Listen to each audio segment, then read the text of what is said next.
ఒక ఊర్లో ఒక మిరపకాయ ఉండేది. మిరపకాయ మంట వల్ల ఎవ్వరూ దాంతో మాట్లాడేవారు కాదు. అందరూ దాంతో దూరంగా ఉండేవారు, లేకపోతే వేరి పారేసేవారు. ఇది తట్టుకోలేక ఆ మిరపకాయ ఊరు వదిలి వెళ్ళిపోయింది. వెళ్ళి ఒక తాంత్రికుడి దగ్గర మంత్రాలు నేర్చుకొని దెయ్యంలా మారింది.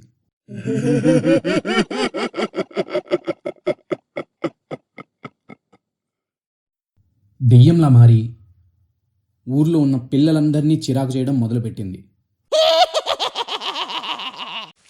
అందరిపైన కారం చల్లేది.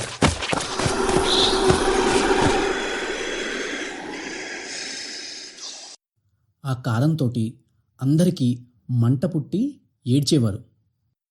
ఈ విషయం పక్క ఊర్లో ఉన్న చాక్లెట్ మనిషికి తెలిసింది. తను అందరికీ చాక్లెట్ క్రీమ్ ఇచ్చి హెల్ప్ చేసేవాడు. అందరూ ఆ చాక్లెట్ క్రీమ్ రాసుకొని ఎంతో హాయిగా నవ్వుకుంటూ తిరిగేవారు. మిరపకాయ దెయ్యం ఎంత కారం చల్లినా ఎవ్వరికీ ఏమీ అయ్యేది కాదు. మిరపకాయ దెయ్యం ఆలోచనలో పడింది.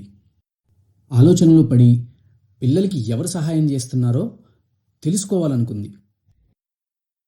మిరపకాయ దెయ్యం ఒకరోజు సీక్రెట్గా చాక్లెట్ మనిషిని అందరికీ చాక్లెట్ క్రీమ్ ఇవ్వడం చూసింది.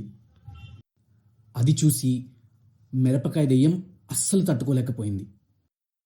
కోపంతో రగిలిపోయింది. ఎలాగైనా ఆ చాక్లెట్ మనిషిని ఏదో ఒకటి చేయాలని చాక్లెట్ మనిషి పైన దాడి చేసింది. మంత్రాలతో తన దగ్గరున్న కారం మొత్తం ఒకేసారి చల్లింది. చాక్లెట్ మనిషి పైన పడ్డ కారం మొత్తం తనకు అతుక్కొని కారిపోయింది. చాక్లెట్ మనిషి గట్టిగా నవ్వాడు. చాక్లెట్ మనిషి మిరపకాయ దెయ్యాన్ని బలంగా కొట్టాడు. మిరపకాయ దెయ్యాన్ని బట్టల్ని బండపైన బాదినట్టు బాదాడు. చాక్లెట్ మనిషి మిరపకాయ దెయ్యాన్ని ఒక్కసారిగా గాల్లోకి విసిరేశాడు.